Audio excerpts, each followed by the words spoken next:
Welcome back to Where Wine Takes You, the podcast that gets to the heart of Paso wine country, chases the stories behind the bottles, and finds out what happens when place, passion, and a little beautiful obsession all end up in the same glass. I'm your host, Adam Montiel. Well, today we're continuing our tour through the 11 sub-AVAs of Paso Robles with a stop in the Templeton Gap District, where the Pacific air pushes inland and the wind picks up. My goodness, does it ever. And the wines tend to carry a little more lift, a little more freshness, a little snap. And I've got two winemakers who come at that place and into this business from very different directions.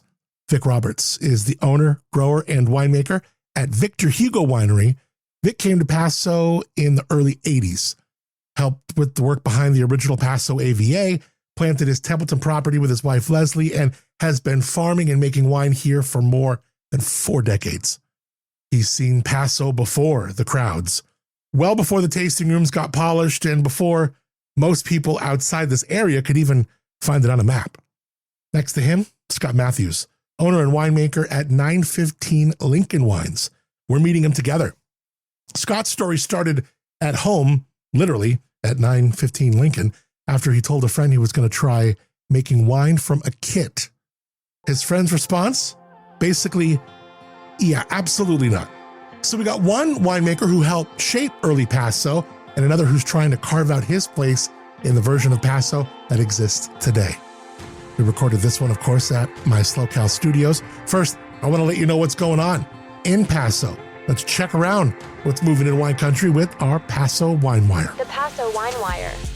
Well, the 4th annual Cab Franc Masters headed back to Cass on Sunday, December 6th, a full day devoted to the grape that gave Cabernet Sauvignon half its DNA and still somehow gets treated like the hot, mysterious friend standing just outside the family photo. The day starts with Sam Schmidt of the Central Coast School of Wine taking guests around the world through different expressions of Cab Franc. I've been at this for, I think every year it's been a thing. It's incredible. I highly recommend it. Then winemaker, educator, professional rabble-rouser Wes Hagen, love this guy. He gets into Cab Franc at the table, why it works with food, where it surprises you, and why it deserves even more than just a supporting role in a Bordeaux blend. Then comes the grand tasting, more than 25 local Paso producers, culinary pairings, a whole lot of Franc in the room. It is really an afternoon that is just awesome. Full day access pass, I think it's like $125. Grand tasting itself is $85. Check out cabfrancmasters.com. We'll put a link in the show notes. Again, that's not until December, but might as well get that planning on. All right, what else is moving? Saw an article, several, and I'm kind of piecing a few different articles. The story of the Central Coast reportedly running about 3 to 4 weeks ahead of schedule with some sparkling wine fruit I've heard picked in late June. That is even more. I thought July was wild. I mean, we're seeing it here, and I can't wait to ask our guests today where harvest is with them. It's kind of the one thing that makes a winemaker spit out their morning coffee even before they spit out their first barrel sample. You're like, that early? Damn. Bigger concern is the crop might also be looking a little lighter. Smaller clusters, shatter, vineyard removals, and blocks being mothballed could all contribute to a smaller 2026 California harvest. We will see where California comes in and, of course, where Paso comes in. And finally, Bodega de Edgar is packing up its Paso tasting room and headed to a new spot on Highway 46, the Lone Madrone property, right alongside Kitchen 46. Delicious stuff over there. This puts Edgar's Spanish-inspired small lot wines into a new food and wine cluster, gives visitors another very good reason to build a stop on Highway 46 and Vineyard, pull that stop into the day. They're right there before that. If you're going west on 46, they're right before the traffic circle. So congrats to our friends, Edgar Torres and the whole team at Bodega de Edgar. The Paso Wine Wire. All right, still ahead. We are stepping just off the downtown park and into a shop that smells better than most of us have any right to. Our Travel Paso spotlight. We're going to be heading to the Nectar Supply Co., a modern apothecary filled with skincare, wellness goods, home fragrance, gifts, small batch finds. And since I wasn't entirely sure what qualified something as an apothecary? Don't worry, I asked. We'll get the answer and find out what makes nectar such a cool little piece of the downtown Paso experience. That in our Travel Paso Spotlight later in the show. And before you plan your next trip to Paso, your next escape, start at travelpaso.com.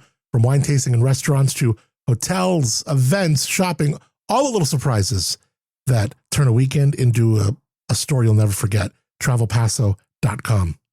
All right, I'm ready for today's chat.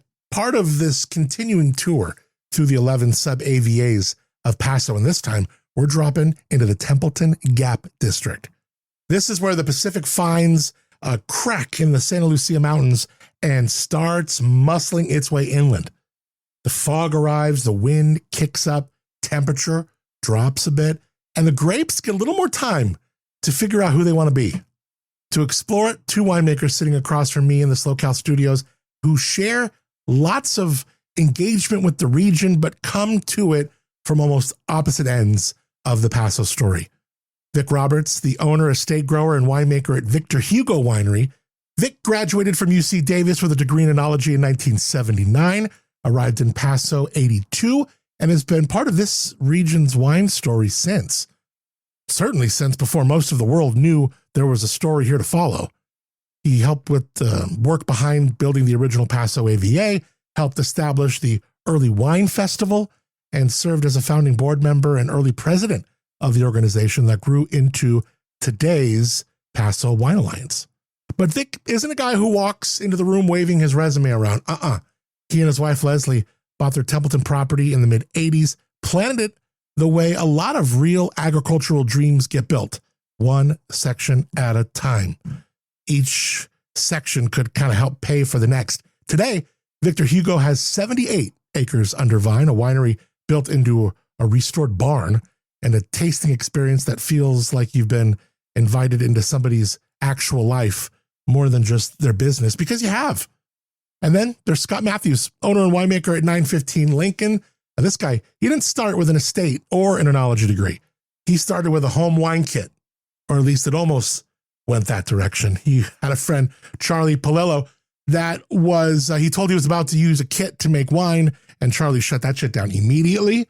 He said, no powder, no concentrate, no training wheels. Scott was told to come pick some real grapes, learn the process, and we're going to make wine the real way. Well, an obsession took hold, moved into the garage and basement of his home at Lincoln, and eventually became the name of the brand. Now 915 Lincoln Wines have a new tasting room on Pine Street in downtown Paso, a small production portfolio, some beautiful wines. I mean, damn, these are good wines. Some creative sourcing, and a winemaker really trying to grow something personal in a market that isn't making it certainly easier on anybody. That's what makes this pairing so good. Vic, nearly 5 decades of harvest memory, and Scott is building his label and his hustle in real time. Vic farms an estate and sells off some of his fruit. Scott, meanwhile, seeks out small vineyards and builds his wines through sourcing. One helped draw the early map of Paso wine country, and the other is trying to find his place on the map as it exists today. Isn't that cool? Two winemakers, two completely different clocks, one region that refuses to run on anybody's schedule. You ready to go? Let's dive in. So give me that moonshine, we'll get by. We pass on round till the job is done. Camped out in the trees, the world's amplifying good company.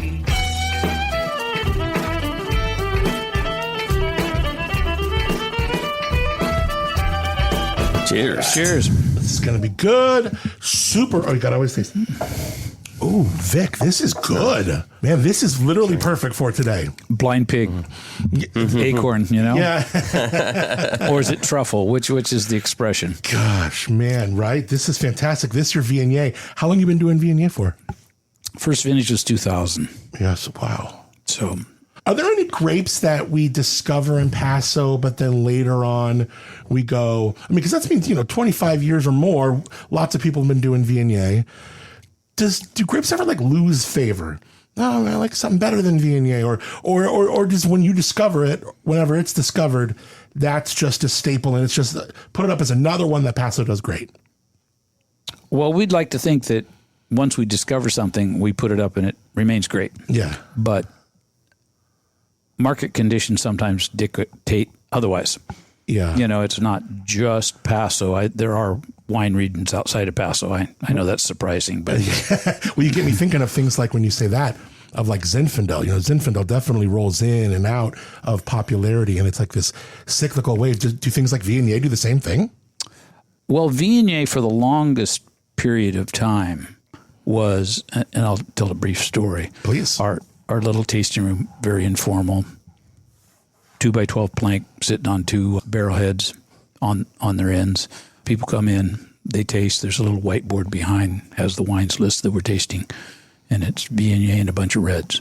And they'll go through the tasting and they'll go, oh, can you give me a bottle of Zin and a Cabin and number one? Okay, so for the longest time, Viognier suffered from Viognier. Right. Nobody could pronounce it. It didn't roll off the tongue like Chard or, you know. Cab. Can't get easier than that. So, right? Yeah. but, you know, I would say probably 10 years ago, it no longer was a novelty. And so, I mean, you have, you know, two distinct markets, what you sell in your tasting room, and if you do any distribution, what will sell in the broader marketplace. Yeah. You know, if they're in your tasting room and you can explain what it is you're selling, the problem with name recognition usually goes away. Yeah. But you put it in the broad markets on the shelf with 500 wines, you know, I mean, Chardonnay still is the biggest white by volume by far. Yeah. You know, and you get Sauvignon Blanc, you got Pinot Grigio, you know, Viognier and other aromatic whites, I think, are continuing to increase their market share, but they're certainly not, you know, in the main stream. It's kind of inching their way along. Yeah. Yeah. But I think Viognier is continuing to be more popular every year, as far as particularly when you're in your tasting room. Yeah. You know, Scott, I'm curious. Do you make any whites? I do. I've made whites right now. I don't have any on my tasting menu, but I made a Bianca that was really good. That's a fun one. Yeah, it was a nice Greek wine, or Greek grape. And yeah, I did that. That sold really well, sold out of that. I do some Grenache Blanc too. But yeah, right at the moment, I don't have any in the tasting room. But you know, I'm excited to learn about both your brands because, and I love when we have, you know, someone from like two very different stories. And like Vic, I mean, we'll talk about some of like the, you know, kind of really sculpting what Paso would become. You're an OG from like early 80s. But it's so interesting because when you look at some of the folks from that era who were these big personalities like the Gary Eberlys, the Tobys. I mean, even, you know, less loud, but still certainly opinionated, the Doug Beckett's. But you have kind of always been like this guy in the back. You've never loudly, you have this humility about you. You've never like claimed this big thing, but you've been etching out these great wines for decades now. Tell me about the early story of you guys, and was that on purpose, that kind of humility that you seem to, you know, kind of operate under? Well, if you talk to my wife, she doesn't see the humility at all. But you did mention some outsized personalities, definitely. Very opinionated. And I've known all of them since shortly after I got here in 82. So my background, UC Davis Enology grad 79, worked a year in Sonoma. Afterwards, 2 years down in Ontario, Temecula. And then came to Paso for a startup winery. With that massive resume, I convinced them I was perfect. And worked there for 15 years. In the meantime, my wife and I bought a piece of property that we're now on in Templeton, just east of Templeton, in the Templeton Gap. Started planting vines in 85. As one section had paid for itself, we planted a little more. Last planting was 99. And as far as changing the footprint of the vineyard, we've pulled some blocks and put in some new varieties, but we haven't changed the acreage since that point. So in 85, when you're coming into this, is it just like plant what you like to drink, or how much? I mean, you did come from Davis, so you're very studied. How much were you thinking what belongs where? Well, in 85, the idea of buying a piece of property and planting something when you really didn't have enough money to buy the piece of property in the first place was it better sell. So the very first thing we planted, which It was red hot in the mid 80s to White the Zinfandel. mid 90s. No, actually Chardonnay. There you go. And you we hear a lot of that here. We still grow Chardonnay. We still sell Chardonnay. Actually, knock on wood, we've never had unsold fruit because the vineyard is bigger than the little winery. We've got 78 acres of vineyards, and we're only using about half of it for the winery. The rest we sell either as grapes or crush it, cherry pick the best, sell the rest. There you go. How has the market been for you? Well, up until recently, really good. Yeah. Yeah. No, none of us are immune from the market downturn we're in right now, market correction, whatever you want to call it. Yeah. How does a brand like yours stay malleable? How do you pivot? What are you doing? Well, you just have to be willing to be flexible. If we've always done a mix of selling grapes, selling bulk wine, making wine, selling it at the tasting room, and some distribution, wholesale distribution. If you have extra fruit and there's somebody that needs a private label blend, at this point, it's all about moving the vintages through. Yeah, good point. Scott, so different. Like you're literally just opened your tasting room a month ago. Yeah. Downtown. So very different, scope as far as the journey goes. But you're both dealing with the very same wine business. So tell me what you've been seeing of late and how your journey in its, early chapters had started. Yeah, well, I source grapes, so I source it from all kinds of different vineyards, and I like to do some of the smaller vineyards, guys that just, are retired. Sometimes they have a few acres of grapes. I've done that. I've had a couple of tasting rooms, outside of downtown, and prior that for one reason or another, I didn't work out. But now I'm pretty close to downtown, right on Pine Street. So this one's working out a little better. I see it. I come back from, the early 2000s. Even a little earlier than that, and I knew all the guys who started it. At the time, I was a banker. A guy by the name of Charlie Pillow taught me how to make wine. Oh yeah. And crazy story, my in-laws had got me this little kit to do a kit wine, and I told Charlie that I was going to do a kit wine, and he looks at me real funny and goes, "What? No, you're not. You're going to go to my house. You can pick my grapes, and I'll teach you how to make wine." And so that's I've been making Paso. wine That's ever rad. since. Yeah. What's a kit? Hell no. Yeah. What are you talking about? Yeah. And so I've been making it ever since, and helped different winemakers through the years, and here I am. I also do real estate, so I had a couple good years around COVID. That whole COVID boom, and I had a little extra cash. Wine knows a lot about the COVID boom. Yeah. And I said, hey, this is the time to do it. So I started my brand in 21. Yeah. And, here I am, That's awesome. I had never, it's my first time tasting and exploring your wines. I'm super excited. 915 Lincoln. It's two things to me, and you can explain, because the label is got an American flags, and I'm thinking Lincoln. I'm thinking is there some patriotic kind of, or 915 Lincoln. It almost sounds like an address. Well, it actually is an address. Is that right? Yeah, that's where it all began for me. When I was a home winemaker, I made it at 915 Lincoln.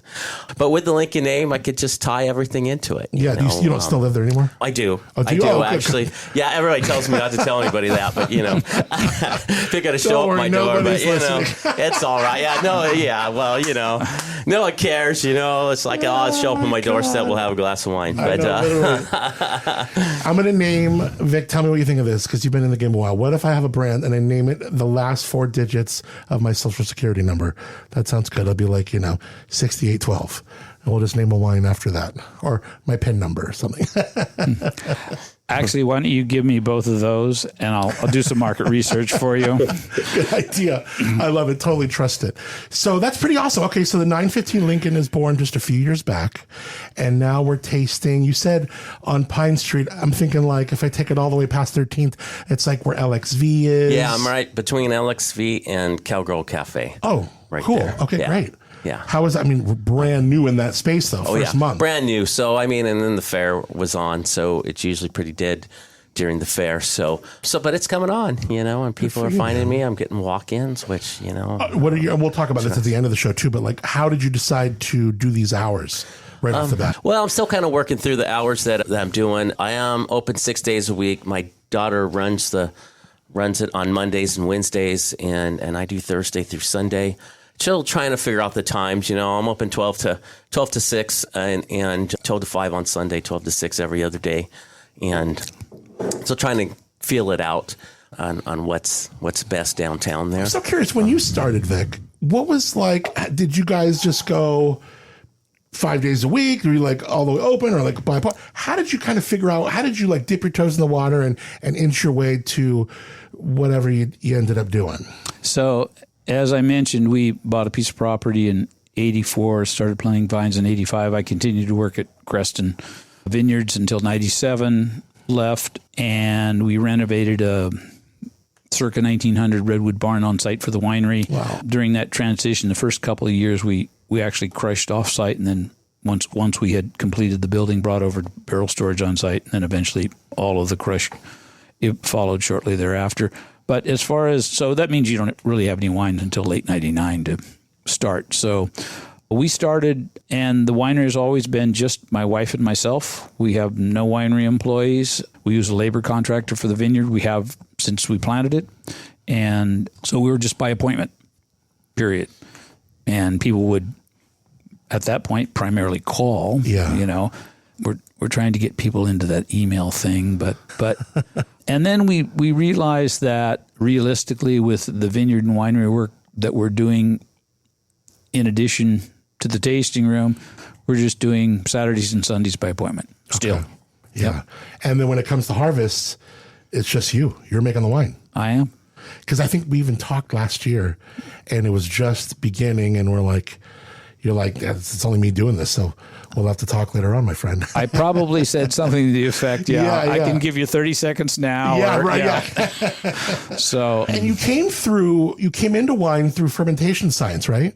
yes, exactly. But, a vineyard over the years kind of will just teach you things that maybe that degree never could. What are some things that you've picked up, on the estate that you've learned that maybe the degree could never even have taught you? Well, I think you get the concept of particularly something like terroir and climate, and as we know, Paso Robles has sub-AVAs that are distinctly different as far as temperature and soil and, harvest. And I think a lot of it is just experience of working with the fruit. Our wines tend to be harvested at a little lower sugars, a little higher acidities. That's our style.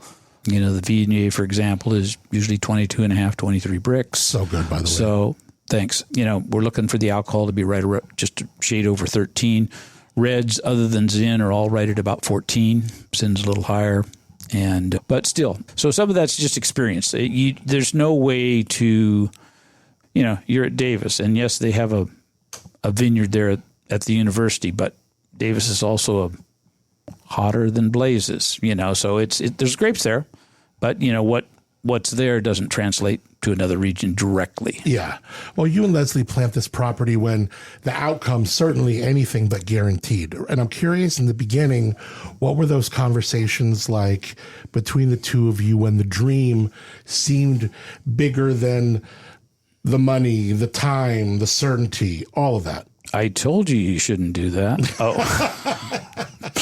maybe she never said that. So, it definitely, the grape market through, the late 90s was pretty stable in Paso. And that was, some people may remember when a large number of vineyards in North Coast were failing because AXR1 rootstock was failing and they were being torn out and replanted. And, Paso had a run, every 7-8 years we do one of these economic downturns that we're currently in. Fortunately, most of them have not been this severe, but, it's the boom and bust. You plant a vineyard 4 years before you start to harvest, 6 years before you get it full production, and you may have put the best variety on your property, but if your next door neighbor that you don't know or down the street plants 100 acres of the same variety, doesn't look like such a good idea anymore necessarily. Yeah. So there's a lot of variability. Unlike, say, row crop vegetables, you plant carrots, they don't sell. Well, 6 months later, you plant something else. Yeah. The vineyard, once you've planted it, you're pretty locked in. So it's right. And that is also what drives this, outside investment possibilities. They see big grape prices, and, so you have people from outside the industry come in, plant. I'm talking about just the grape side, but it all translates through. When you have too many grapes, it puts the pressure on the wineries. And so, some of the conversations were, the biggest conversation wasn't about, whether we were planting vineyards, because we had contracts, we were able to sell the fruit. The biggest discussion was taking a very old, very rustic redwood barn and converting it into winery and take it to the next step. So, giving up the day job. Right. That's a big leap. And then I kind of ask you, Scott, because that same thing, here you are in your garage. When does that stop feeling charming and something tell you, okay, you need to really take the dive, really take that step, and not just like, no more pretending, here we go? Well, I've always had a passion for it, and I love it. And wine, my story is crazy. My wife had cancer, and, throughout cancer, I was a banker, I worked real estate. The one thing I could do is go down into my basement and as my wife used to say, play with my wine. and I got pretty good at it, Been involved in a group called Wines and Steins, and so I used their equipment for a few years while I was learning and everything. And, I pretty much acquired everything. And then now that I'm professional, I make it over at Locatelli. But I think it's just the passion. It's a big leap of faith to take it. I still have my day jobs and side gigs and everything else. But, I started this on a wing and a prayer. I'm not the guy with $2 million that ends up with $1 million. But yeah, if you love it, started winning awards, everybody loved my wine. And it got to a point where, hey, I could do this. And, life's too short, follow your passion and roll with it. Every business is hard. Don't let anybody say the wine business is any harder than any other business. Every business is hard. I was a banker for 15 years, commercial banker, worked for Midstate Bank. And anything you get into, there's challenges and everything else, and you got to overcome them. And you go with something you love and you'll never go wrong. Yeah. What were your thoughts, Vic, on scalability when we're talking about, it's just you and your wife, it's just the two of you. Certainly you could have got to a fork in the road, said, do we want to get a little bit bigger, or maybe we scale production, but I can still do it. Obviously we're going to stay at a level where I can still do all the production and not have to need anyone else. Did you ever flirt with gosh, what if we scaled and one person we hire, or was that never even part of the plan? Never. In fact, the winery's somewhat self-limiting. So the redwood barn, like a hay barn, has basically 3 sections. Center section is taller, barrel room. One section to the right, more barrels. Section to the left, case goods. When they're full, no more. Yeah, right. You haven't sold what you bottled, don't bottle anymore. Yeah, there you go. So, so there was never, because it's not something where you can add 10%, because if you're 10% bigger than your capacity, well, where does it go? Outside? That doesn't work. No. So, the scale would be dramatically larger, which means another building, and it just never was the plan. The plan was to make it work. As much as we can get in that building, it's fine. But if you can't fit it there, you need to sell it somewhere else. This is a thing I read about you. You made wine to serve at a presidential inauguration? Yes, that was a long time ago. What's the story behind that? That's pretty cool. Well, at one point, there was a wine writer in Los Angeles that the winery had a connection with, Robert Lawrence Balzer. Yeah. And he was in charge of selecting the wines for the inauguration. And it was... Of who? Reagan? Bush won. Bush won. And so we're talking 88. Yes. And so at that point, the winery grew both Sauvignon Blanc and Semillon. and we actually bottled a Semillon based blend with a little bit of Sauvignon Blanc in it. Yeah. And that was the wine that went to the inauguration. That's so cool. So, but only one inauguration, and I didn't go. The wine went. So, but it was kind of fun. That's a really cool story. Do you see any pictures of it being on all the tables and stuff? Yeah. That's I don't. Pretty neat. Yeah. No. It was very cool. Yeah. And then over the years, I mean, like your wine is really, really good. Did you ever get into like, oh, I'm going to send it for scores. I'm going to put it in the fair. I'm going to do this. I'm going to do that. And I'm not sure it was the right decision at the time, but once we made the decision, I could never admit I was wrong. So we stuck with it. We decided that we would only do the major competitions in California where we knew the wines were tasted blind. Mm-hmm. I mean, again, I know scores from certain magazines are very influential and people have done quite well with it, but the bottom line is they are not tasted blind. I mean, the panels or person that is tasting knows exactly what they're tasting, and you can figure it out from the way the comments are written. Yeah. So, we've entered, Mid-State Fair, California State Fair, Orange County Fair, LA Fair. We've done it for years. We get a fair amount of medals. So, and that's fun. It is, but I'm not sure any of that is as influential as it was 10 or 15 years ago. Oh, that's interesting. But I mean, I guess it's better to get something than nothing. No, sure. But yeah, like Gary says, Americans love gold. Put the silvers away. Well, we want a silver. I don't care. It's not going up. Well, and the ironic thing is, if you truly want to decide whether a wine might be better than another, and again, these are people's opinions, trained professionals, hopefully, but a wine that gets 5 silvers versus a wine that gets 1 gold. Right. I'll say the wine that gets 5 silvers is a better wine, because if the wine gets a gold and nothing else at the next 4 competitions, that's a good point. Yeah, I never thought of that. But like Gary says, everybody knows the gold medal. Nobody knows the silver. Well, that's why. Yeah, I think we all got into the World Cup, but man, it's tough to watch a sport where you're going to tell me like, what, they're tied. I spent 3.5 hours here and they're tied, or like, some things like that. It's just like maybe as, an American, I'm just not used to that, like in athletics. But I mean, still, anytime where, one thing that we do like is when everything's on the line, and the World Cup showed us what it's like to have everything on the line. So here you have people who don't even care about soccer. Let's be honest, it's soccer. we all care about it for a while. That was kind of cool. We all cared about it for a minute. Yeah.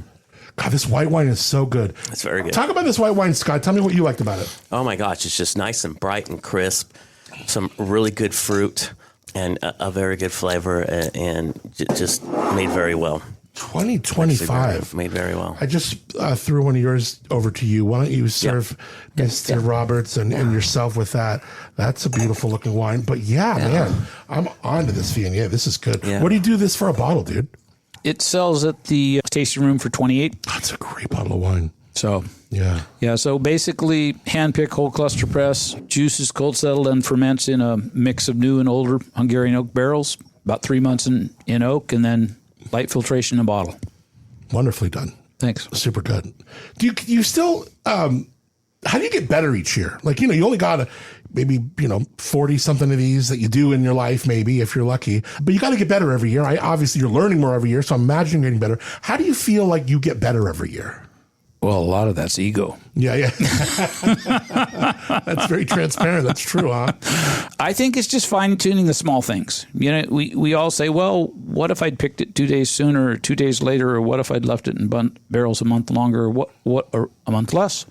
What if I'd used different barrels? I mean, so if you're not, tasting your wines as they're evolving, you're missing the chance to improve. That's a good point. But, then again, it's not cookie cutter. Every vintage is different. Mother Nature will tell you sometimes your wines will be better than the year before. Sometimes they won't, because they aren't all equal. Yeah, great way to put it. But I think it's just paying attention is the best chance to improve. Yeah. Before we get into the Templeton Gap and its characteristics, tell me, Scott, about this wine that you just poured. Yeah, this is, we were talking about awards. This wine got best of class, 98 points at the at the fair. Wonderful. And it's won gold everywhere. It's won gold at San Francisco, it won gold Orange County and Virginia. So this has been my highest award winner, and we're going to talk about Templeton Gap. It's Templeton Gap as well. It is a crazy little wine because it's a GSM. I call it Larone GSM, and it is actually a field blend. So in 23, this particular vineyard, a friend of mine out on Herdsman Way out there, he's makes some good grapes and grows some good grapes and was able to pick them on the same day, each of those varietals. And I just said, hey, you know what? I'll probably never be able to do this again. So I did a field blend, put it all together, fermented it in the same container, and, seeing what happened. Some people said that's crazy, but, because I don't get to taste it. But now I'm going to do it. And obviously it worked out pretty good. So good for you. It's awesome. Yeah. What do you like about this wine, Vic? Grapefruit, lively, really spicy in the mouth. So, and great structure. Got some nice tannins to it. So yeah, it is the structure, the tannins, the texture of it is fantastic. Smooth, silky tannins on this one. Great job. Thank you. That's fantastic. What's this a blend of again? GSM. And we don't really know. When you say field blend, we really don't know if it's... We don't know. I took the weights, and that's what I put on there. Yeah. It's about a third. It is. Okay, got it. It's pretty exciting stuff. Do you think maybe... Yeah. Did you do this again in 24? No, I didn't do it in 24. It was different weather, different year. And I didn't make the GSM in 24. 25, I did some other stuff as well. That's the one thing, since I don't grow my own grapes, so I kind of look out there and see where I can find the grapes. And, sure. and I try to get good quality grapes where I can, and I get them. But sometimes it is hard to do the same varietals again and again, because I'm looking for them, but I'm also on a budget. Sure. And so looking for what I can get, and a lot of times I gravitate to these smaller vineyards, people that really take care of them. And this is a good friend of mine, Joe Pinicello. And, he works pretty hard in his vineyard, and it shows in the wine. Well, let's talk Templeton Gap for a second, because we're talking about out of the 11 sub-AVA districts, this one is on average as the coolest. And we talk about the Templeton Gap. It's one of the first things that maybe someone, belling up to a tasting room bar or learning about wine through a Paso tasting hears. And probably right next to that diurnal shift term is the Templeton Gap, and this, marine wind that comes in from the ocean all the way through those hills and just roars through Templeton. Sometimes the afternoon umbrellas will fly over. I mean, it's pretty crazy. I'm sure your spot is no stranger to any of this. What is it about the Templeton Gap that you love, that you notice, that you work with, some characteristics from you, Vic Roberts? Well, I think what it does, it allows us to produce the style of wines that we do. All of Paso has the same shape of the curve. Huge diurnal temperature swings during the growing season, 45, 50 degrees. But the Templeton Gap is, 3 to 5 degrees cooler in the day, 3 to 5 degrees cooler at night.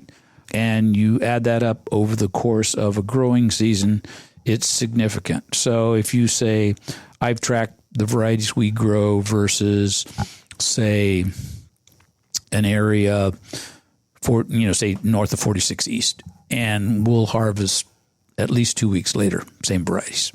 So that's the cumulative effect. And also I think what it does is the daytime highs being a little cooler, it helps retain more acidity in the fruit. So again, that's our style. It fits perfectly with what we're trying to do. I will admit that when we first bought the property, that's exactly why we bought it there, but I didn't have the data to prove it. So I guess, it's better to be lucky than smart. And so, and most of the Templeton Gap has the highly calcareous fractured shale and or limestone soil that also this well-drained soil allows you to stress the vines in a manner that accentuates the fruit without, damaging the vine. Yeah. So, and if you do get a little harvest rain, that rocky soil drains off much faster than heavy clay.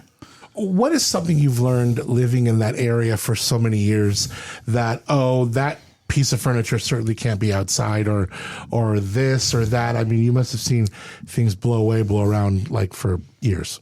Well, actually, we finally have maybe figured out the whole. You're talking about umbrellas. So we have a little outdoor pad in front of the winery that we have multiple tables and umbrellas and chairs, and we've gone through quite a few umbrellas through the years. Literally, I mean, just airborne. And, you know, most of the umbrellas, once they bounce, they aren't very good anymore, you know. And so now we have 60, 70-pound sandbags on each umbrella stand. And that finally has cut down the damage. So, no, the wind through there in the afternoons is incredible. Is it to a certain month or certain pieces of months, or is it all year round, afternoons, crazy winds? I think they're bigger in the summer, you know, and I think it's driven somewhat by, you know, the whole state warms up. Yeah. And that once that wind starts, that, you know, that drives it. But I mean, it's windy in the winter too, just not as dramatic. Yeah. What about during harvest? What does that area provide you as far as weather and wind when you're out there doing your stuff? When you're dealing with, say, you know, we have an open air crush pad area, and the wind isn't a huge problem. I mean, you think about the mass of the tanks and fermenting, and the mass of a press or a crusher. The wind's not going to affect those. It's not an umbrella, right? No, sure. But you know, the fact that you don't have those blazing temperatures definitely helps. I mean, it's a bonus. Yeah. What about your crews in the vineyard, though? You know, it's never been bad enough that they've complained about the wind. Yeah. You think you'll be early this year? I was reading several areas of California, several people in Paso, all saying it might be an early harvest. What about for you? Well, for us, probably not. But I know it's factual that people harvested grapes for sparkling wine in July, and I know a couple vineyards have started harvesting whites. And again, depending on where you are in the state, some areas had a huge problem with shatter, which is during bloom, when the pollen doesn't go where it's supposed to, generally due to high winds, and it results in a very light crop. And I know some of these vineyards are picking light crops. We're looking at our crop. I think it's an average minus crop load. Ours are never big. We do 3.5 tons on the reds, and I think that's about what we'll be. So, you know, I was in the vineyard this morning. My wife and I walk a couple times a day through the vineyard, and Syrah, which is our first red, has yet to reach 50% color. So it's going to be a while. Did a shard sample this morning, which is always our first white. It's about a week before the Viognier. It was 16.5 sugar, which normally you would pick at 22 to 24 on whites, and so it's got a ways.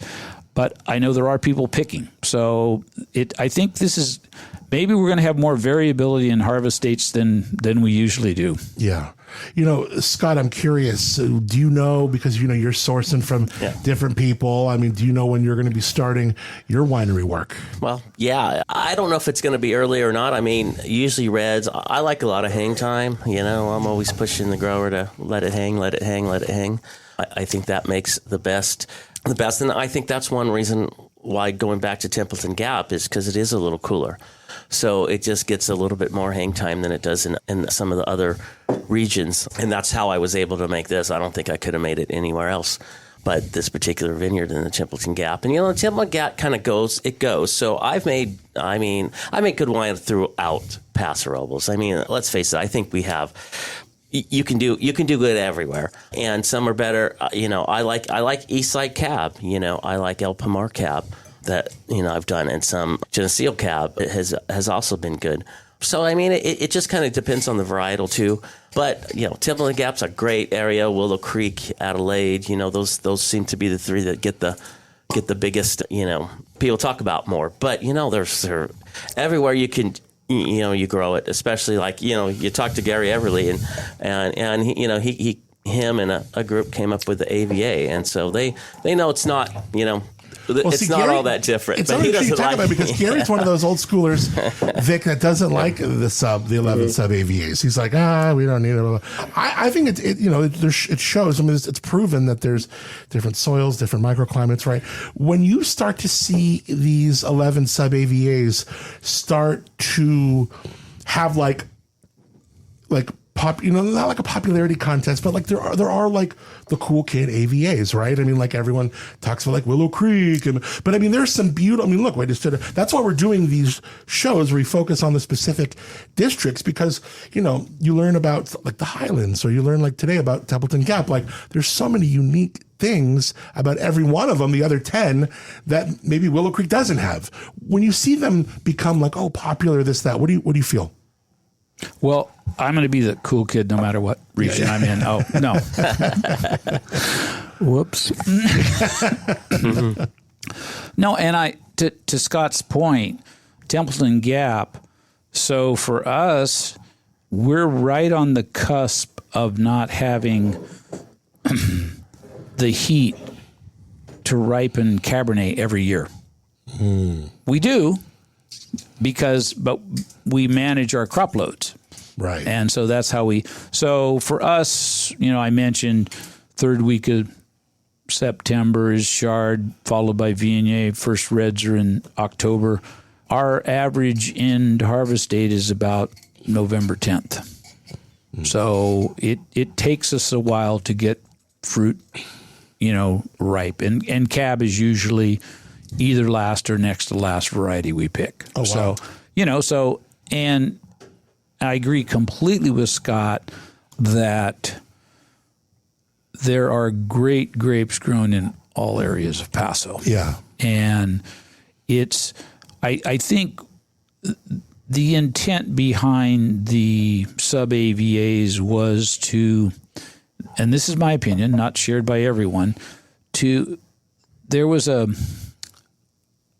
thought that perhaps we were going to have east side and west side discussions in Paso forever. I remember that. And forever ago. It's right around the time when Biggie and Tupac were having their east and west, and I think we just jumped on board or something. Yeah, and it's very simplistic. Right. Highway 101 does not stop the wind. Right. Hills in some of the areas do, so that's a whole different discussion. So, and actually, we are on the east side of 101 in the Templeton Gap. Templeton Gap and San Miguel are the two sub-AVAs that cross 101. None of the rest of them do. But, for an example, generally speaking, Willow Creek and Templeton Gap abut each other right in the Templeton Gap. Right. And Willow Creek being a little steeper terrain, little rockier soils, but very similar climatically. And, those areas get the highest rainfall every year, and then you go to some places on the west side don't get as much rainfall. So the whole idea behind the microclimates was to help differentiate the differences. Yeah. But I think the best thing the committee did, which I was a small part of for the sub-AVAs, was the fact that it's called a conjunctive labeling law. Paso first. Yes. Every label says Paso Robles, Templeton Gap District, Paso Robles, Adelaide District. Right. And I think that's still the focus. You're right. Because we share similar climates because of the huge diurnal swing. Yes. And I think the other thing is just people learning what their vineyard will do best and adjusting their harvest dates to get the grapes at optimum conditions for the vintage. And it isn't always the same. Just because I could pick something at 25 last year doesn't mean that that's the optimum number this year. Yeah, great point. You and your wife, you guys are glued and your heart is anchored to this one estate. While Scott, part of your creative life comes from exploring different varieties and different sites. I'm curious, what's one thing that you secretly envy about the other person and the way that they get to make their wine? I would love to have a place. Yeah. Don't get me wrong. I mean, I love, being able to choose what grapes I get. But, the ultimate goal is, if I could ever get there, is to buy a place, and, maybe I need some investors for that. But no, that's the life. Adam's raising his hand. Adam, there you go, Adam. Got you down. But no, I would love to have a place. And don't get me wrong, I love all the fruit I get from everywhere, but I can still do that. You can do what you want, and so that would be the ultimate goal. We'll see what happens. But I do love making wine from I made from almost every district. My only problem with when they did the districts was, but you do solve it by having Paso Robles on it. It's just all the marketing dollars, get on the business end of it. All the marketing dollars get spread out over different districts, and if everybody's just saying Paso Robles, then we all kind of get. We promote Paso Robles a little more. At least that, in my mind, is why I like that. Yeah. On the other end, it is. They're a little different. It's fun to talk about, at Willow Creek. And we're talking about the Templeton Gap, and then, El Pomar's right there. And sure. It's fun to talk about. It's fun to throw out there. But I think, we have more in common with our little districts than anywhere else, other You're right. AVAs. And and it kind of goes back to what Vic said, what they were trying to etch out. And that's, forefront Paso. It's all about Paso. What do you think? One thing that you're secretly envious about the way he's doing it. Do you wish you could maybe play with some fruit from this other place, or I don't know? Yes. Yeah. What would it be? Oh, quite often the two varieties that we don't grow, and so therefore we don't make. And I got this close to, we did some grafting to add, we changed some Syrah to Malbec and Cab and added some additional Viognier as well. And I went, well, why don't I do a row of each of all of the Rhone varieties? And I went, yeah, now think about the logistics of trying to ferment all those separately. And yeah, never mind. But aromatic whites to me are very intriguing. Oh, yeah. So two varieties that would be fun just to pluck would be Grenache Blanc, Albarino. Yes. And we don't grow either one. You would do a great Chenin Blanc. Based on that Viognier, you would make a beautiful Chenin. Well, Chenin's another variety I was thinking of Grenache Blanc, but Chenin would be, once upon a time when I was at Creston, they had the vineyard out at the winery, but they also purchased a vineyard from Barney Bailey in Adelaide. And of all things, they had some Chenin Blanc in the bottom of the vineyard that was Zin and Cab. Yeah. That was dry farmed. Wow. Now, before we get into this last wine, tell me about this opulence. This opulence is gorgeous. Thank you. So it is our Bordeaux-style blend that we've done every year, starting in 97. So 97 was purchased fruit, and we just had three varieties, Cab Merlot, Cab Franc. And then we evolved. The second year, we had four varieties. The third year, we had five varieties of what you would expect, Cab Franc, Merlot, Malbec, Petit Verdot. And every vintage since then has been a blend of the five. So our basic premise on this is crush, ferment, barrel age separately for 15, 16 months. Put a blend together, rack it to tank, back to barrels for 8 or 9 months. So 24, 26 months in barrels, mix of new and older French and Hungarian oak barrels. And what we're looking for, as opposed to some Bordeaux-style blends that are done that might be 80% and 5.5, the lead is usually between 30 and 35%. And this one's Cab Franc? Yes. Beautiful. So, thanks. And so the blend changes every year, but it follows this pattern, 30 to 35% for the lead and smaller pieces from there. It's not pre-designed, but every year the lead has either been Merlot or Cab Franc. How long have you been doing this wine, opulence? 97 was the first vintage. I was going to say, because opulence is such a great, perfect word for a wine. Have you ever ran into another person in the marketplace using it? Not to date, though I admit we didn't trademark it. So it could be an issue. Well, but you've been using it since 97. Yeah, so I think we would have some standing. That's a lot, I would say so. That's 20-some years of some standing, almost 30. I love it. What do you think about this wine, Scott? The opulence, very good, very Beautiful. bright. I love the fruit. It's a classic Bordeaux blend. It's fantastic, nice and bright. The final 915 Lincoln, Scott. What is this beautiful wine? So this is I call it distinctive because it's a crazy blend I put together. No one ever has probably done this blend.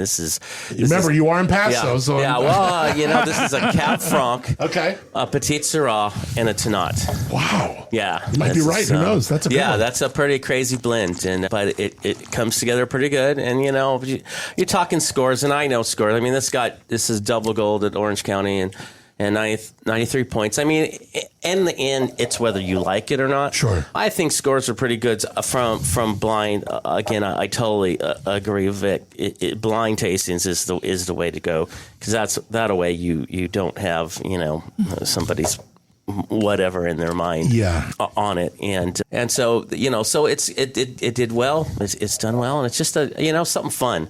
I like to try different things, and it's like, and I had these. that. I have all these in the tasting room on their own, so you can actually taste them all on their own, 100% varietal, and then taste this blend with them together. So good. How do we taste the wines of 915 Lincoln, sir? Just come into the tasting room, Walk right in? I take walk-ins. You can make an appointment if you want, but for the most part, just walk right in. I'm 12 to 6 Thursday. Well, I'm up in Wednesday through Monday, and Sunday I'm 12 to 5, and every other day I'm 12 to 6. And so just come on in and I'll try. Right there, downtown Absolutely. Paso, next to LXV, between LXV and Cowgirl Cafe. Yeah. We'll put the links to you and your website, your Insta, in the show notes. Mr. Roberts, how do we taste the beautiful wines of Victor Hugo? And why Victor Hugo? Is that a middle name, or what is going on there? Well, I could tell you a story about how I was inspired by the literary class I took at college. Oh, that's what, okay. Yeah, No, please. but that wouldn't be true. Oh, no, yeah. It is a middle name. Okay. So I'm named after not the author directly, according to the family, but a great-grandfather and great-uncle. So there was a Victor and a Hugo, and the surname, when my great-grandfather Victor came from France, was Robert, except shortly after arriving, he changed it to Roberts. Got it. So there you go, Victor Hugo. And thus Victor Hugo was born. These beautiful watercolors and this art on the label. I love both of your labels, are very unique to you guys. We'll put links in the show notes. How do we taste the wines of Victor Hugo? we're not quite as accommodating as Scott, but we do, as I mentioned, it's just the two of us. We're doing production work during the week, and Saturdays and Sundays we're open by appointment, 11 to 5. All right. So if someone, these wines are beautiful. So I imagine, someone's coming out here for a weekend, put your appointment in, go check out Victor Hugo, and then when you're done, roll on into 915 Lincoln. I love this. It was really fun. I hope you had fun, Vic, hanging out. No, great time. Thanks for having me again. Scott, it was fantastic meeting you. Absolutely. Thank you. Thank you for your time, both of you. Absolutely. And thank you for having me. It's great to be, it's an honor to be here with Vic. He's one of the pioneers. For real. And I totally respect all the people, you put Gary in there. I remember Richard Surratt, Hank Donatoni, all these people from the old school that made this happen for Paso Robles. So, total respect. So that's one thing I'm going to mention. Yeah. You mentioned you may only have 40 vintages. This is 48 coming up. Baby! That's right. That's awesome. Touche, my man. Yeah, you got me on that Cheers one. on that. That's incredible. Yeah.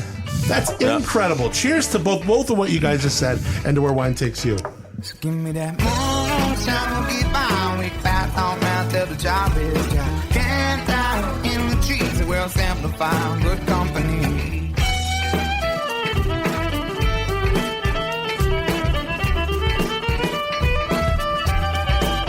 I love where that conversation landed with Scott pouring a wine called Distinctive, that blend of Cab Franc, Petit Syrah, Tannat. That sounds like three grapes walked into a bar, ignored the rules, and then left with a double gold, baby. That's the coolest Paso story ever. You can respect tradition without being handcuffed to it, right? You can learn from the people who built the place and still make something even they've never seen before. And that's what really these two men brought to the table today. Vic, this long view, decades of farming, harvest, market shifts. Scott has this new brand hustle, sourcing fruit, trying things, and figuring out in real time how to turn a personal obsession into something other people want to be a part of. Big thanks to Vic and Scott for giving us those stories and really two completely windows into the Templeton Gap District. All right, now we're headed downtown to a place that's all about turning the things we use every day into something a little more intentional and apparently a lot better smelling. It's time for our Travel Paso Spotlight with Nectar Supply Co. Just off the downtown Paso Park, 840 11th Street. Suite 102 Nectar is a modern apothecary and lifestyle shop featuring clean skincare, wellness products, home fragrance, gifts, small batch goods. And let's handle that word apothecary right now because I wasn't entirely sure all of what that entailed.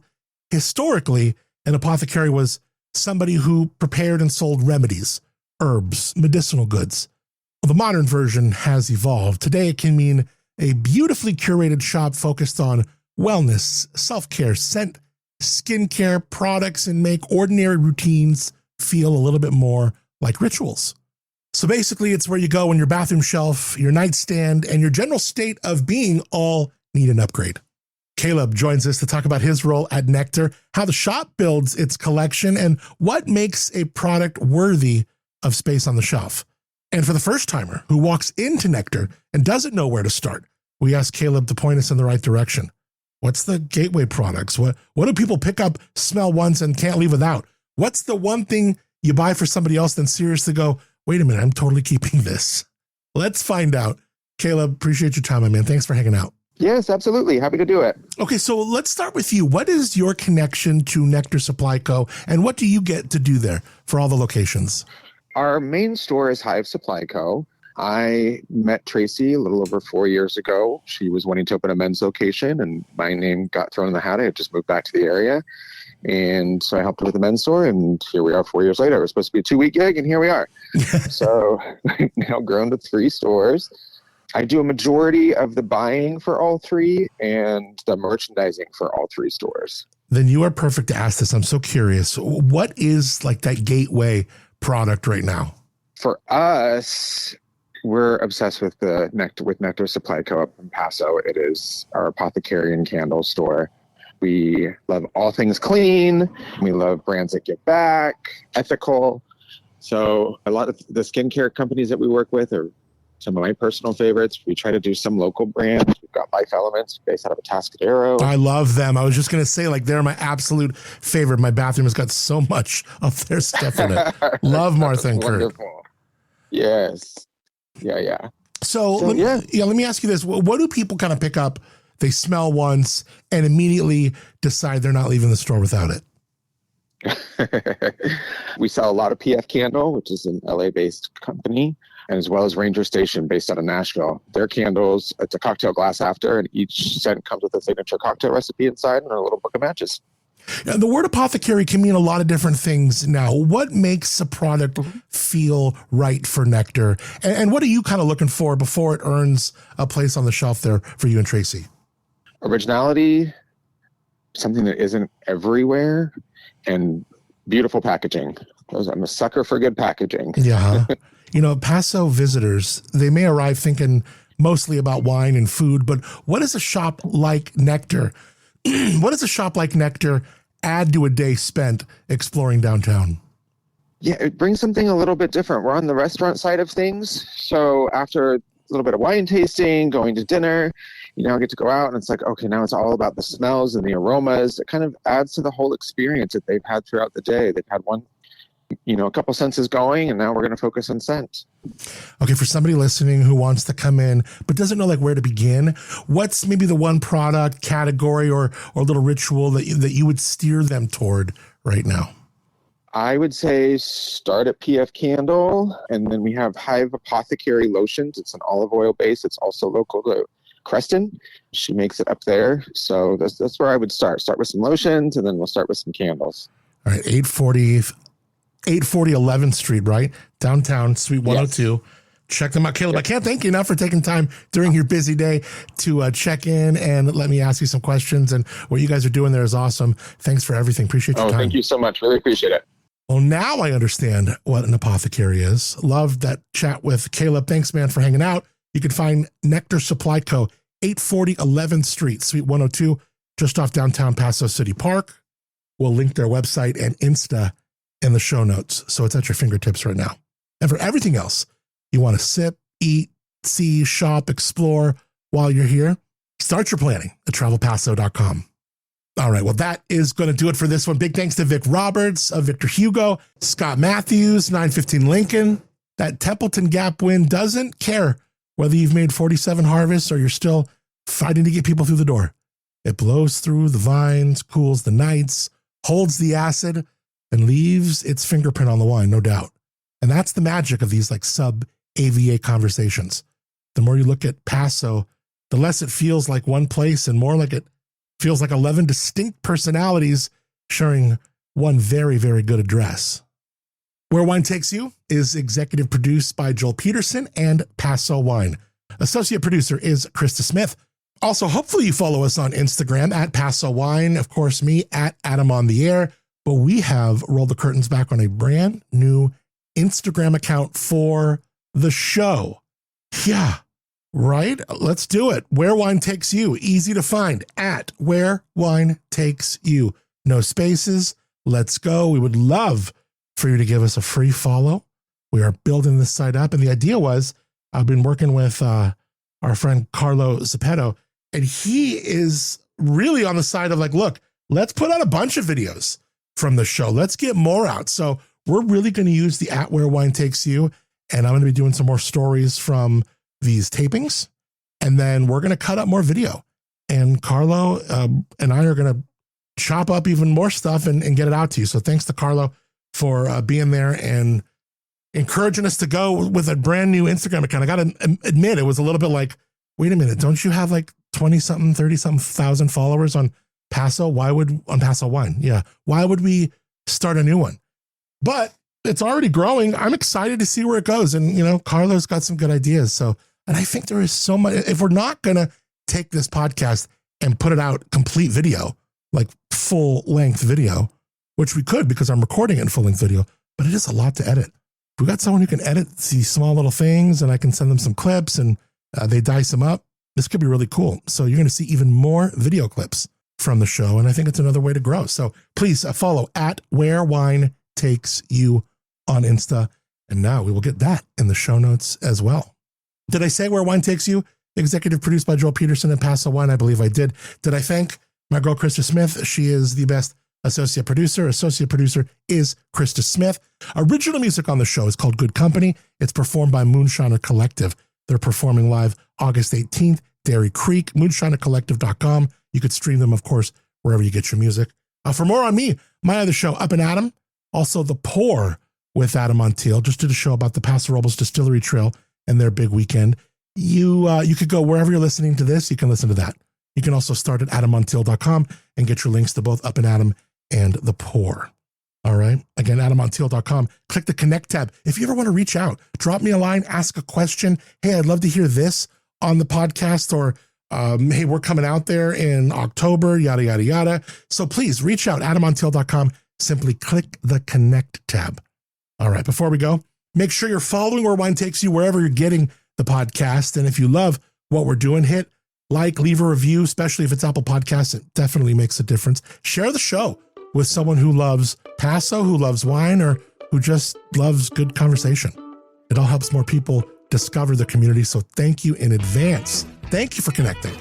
I am your host, Adam Montiel. Until next time, let's raise that glass and cheers to the people who helped draw the map and the ones still finding new roads across it. To the older hands, to the newer hustle, to the cool wind, the late nights, and every beautiful obsession that refuses to stay small. May we never get so fixed on the destination that we miss the people, the places, and the stories waiting along the way. Because sometimes the best part isn't knowing where you're going. It's discovering where wine takes you. Give me that moonshine, we'll keep on. We pass on down to the job is camped out in the trees. cheesy, we'll simplify good company. Give me that moonshine, get by. We pass on down till the job is done. Get down in the cheesy, we'll simplify good company. Give me that moonshine, we'll get by. We pass on down till the job is done. Get down in the cheesy, we'll simplify good company. Give me that moonshine, we'll get by. We pass on round till the job is done. Camped out in the cheesy, we'll simplify good company.